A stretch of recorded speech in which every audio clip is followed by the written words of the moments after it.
बढ़ाने के लिए किया गया। अब थानेदार और चौकीदार के बारे में उन्होंने कहा कि जहां शराब पकड़ाएगा वो सस्पेंड होंगे। चुनाव आयोग का कहना अपराधी और अपराध को टिकट नहीं देना है। यार तो 4 आदमी से चलता है, शराब माफिया, बालू माफिया, जमीन माफिया और ठेका माफिया। ये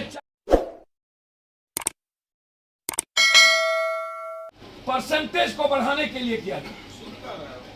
पीसी और बंटवारा को डिस्टेंस। अब प्रभारी मंत्री जी जाएंगे हर महीना जिले में, तो इसका मतलब जहां 10 जगह बंटवारा था शराब का पैसा, अब बर्मा जगह भी बंटवारा होगा। डिसेंट्रलाइज मतलब तुम भी लूटो हम भी लूटो, तू खा हम खाए, सब मिलकर खा। अब थानेदार और चौकीदार के बारे में उन्होंने कहा कि जहां शराब पकड़ाएगा वो सस्पेंड होंगे। तो अब तो हमको लगता है कि शराब थानेदार और चौकीदार पकड़ेगा ही नहीं।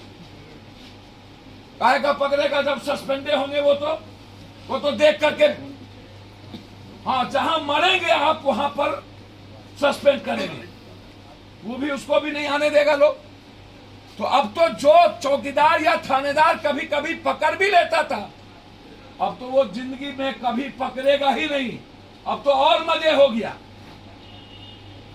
और के पाठक जी को ले आए तो इसका मतलब दाम ट्रिपल कर दिए।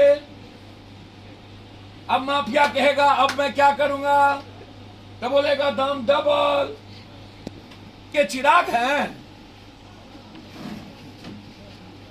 अरे नीतीश जी, सबसे पहले आप एक्साइज को अकाउंटेबिलिटी। जिस दिन मैराथन बैठक हुई उसके शाम से दलित और गरीबों के गांव में थानेदार ढुक ढुक करके थाना में लाना शुरू कर दिया, जबरदस्ती दारू का पोस्ट देकर। उस दिन के बाद एक भी लोग गिरफ्तार नहीं हुए, माफिया बड़ा बड़ा।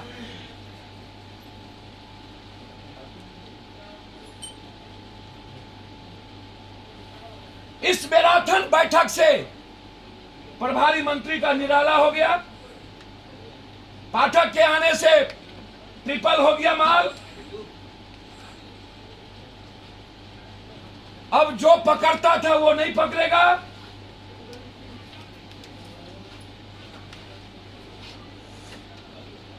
और साथ साथ दलितों पर और गरीबों पर जुल्म बढ़ गया, क्योंकि उन्हें कोटा पूरी कर दी। तो जो पैसा देता है वो तो करेगा नहीं। एसपी डीआईजी तक को आप सस्पेंड करिए और डीएसपी से दरोगा इंस्पेक्टर को बर्खास्त कीजिए, एक्साइज इंस्पेक्टर को बर्खास्त कीजिए, एक्साइज सुप्रीटेंडेंट को सस्पेंड कीजिए। आपने ये कानून लाया था उस वक्त, फिर आपने ढील दी, फिर मैराथन बैठक की। मैं आपके साथ हूं, आप दारू को बंद करिए। लेकिन दारू को बंद करने के पहले देसी दारू, स्मैक, गांजा,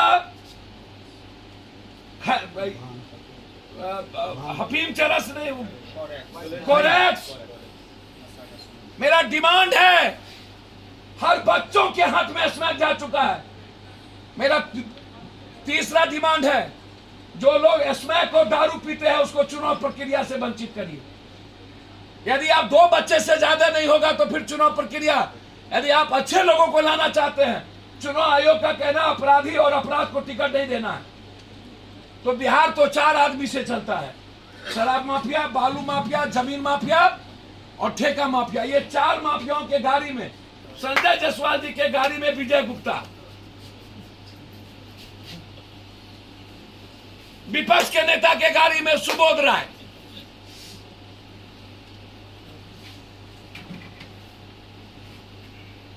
सब माफिया का पैसा सत्ता पक्ष और विपक्ष के सब बड़े नेताओं का। इलेक्ट्रल पॉलिटिक्स को चेंज करिए यदि सही माने में नीतीश जी आप संकल्पित हैं। और जहां पर ठेका का और माफिया पकड़ाता है उसका आधार कार्ड बिहार का छीन लीजिए।